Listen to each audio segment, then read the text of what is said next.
ജപ്പാനിലെ ഒരു ഇന്റർനാഷണൽ സ്കൂളിൽ ആനുവൽ ഡേ കാണാൻ പോവുകയാണ് ഞാൻ ഇന്ന്. എൻ്റെ കസിൻ പഠിക്കുന്ന സ്കൂളിലാണ് പ്രോഗ്രാം. 5th ഗ്രേഡിലായതുകൊണ്ട് തന്നെ അവർക്കൊരു കുഞ്ഞ് ഗ്രാജുവേഷൻ പോലത്തെ പരിപാടിയും പിന്നെ ആനുവൽ ഡേ കൂടിയാണ് നടക്കുന്നത്. ഞാൻ ഇറങ്ങുന്നതിൻ്റെ കുറച്ച് മുന്നേ മഴ പെയ്തുകൊണ്ട് തന്നെ നല്ലൊരു വെതറായി നിന്ന്.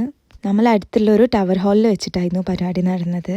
ഞാൻ അവിടെ ചെന്ന് പോയിരുന്നപ്പോൾ തന്നെ അവിടെ 3rd ഗ്രേഡിൻ്റെ പരിപാടി നടന്നുകൊണ്ടിരിക്കുകയായിരുന്നു. അത് കഴിഞ്ഞിട്ട് 4th ഗ്രേഡിൻ്റെ പരിപാടി നമ്മൾ സ്ക്വിഡ് ഗെയിമിലെ പാട്ട് വെച്ചിട്ടുള്ള ഒരു ഡാൻസ് ആയിരുന്നു. നല്ല രസമുണ്ടായിരുന്നു അത് കാണാൻ. പിന്നെ ഓരോ ക്ലാസ്സിലെ കുട്ടികളെ പരിപാടി ഉണ്ടായി, നല്ല രസമുണ്ടായിരുന്നു കാണാൻ.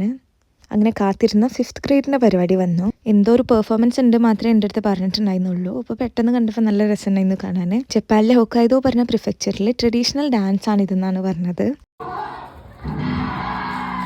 പിന്നെ അത് കഴിഞ്ഞതിന് ശേഷം അവരുടെ ഗ്രാജുവേഷൻ പ്രോഗ്രാം ആയിരുന്നു. ആ ബാക്കിലെ സ്ക്രീനിൽ കൊടുത്തിട്ടുള്ളത് അവരുടെ ഡ്രീമാണ്. ആ ഒരു പരിപാടി നല്ല രസമുണ്ടായിരുന്നു. കാരണം കുഞ്ഞു കുട്ടികളാണെങ്കിലും വലിയ വലിയ ഡ്രീംസ് ആയിരുന്നു. നമ്മളെ ക്ലീഷേ എഞ്ചിനീയർ, ഡോക്ടർ എന്നുള്ളതിനുപരി astronaut, scientist, culinary artist, F1 races അങ്ങനെ തുടങ്ങി ഒരുപാട് കൈൻഡ് ഓഫ് ഡ്രീംസ് കേട്ടു. അങ്ങനെ സ്റ്റുഡൻസ് വീണ്ടും സ്കൂളിലോട്ട് തന്നെ പോയി. അപ്പം നമ്മൾ അവരുടെ അടുത്ത് ബായൊക്കെ പറഞ്ഞ് വീട്ടിലോട്ട് പോകുന്നു.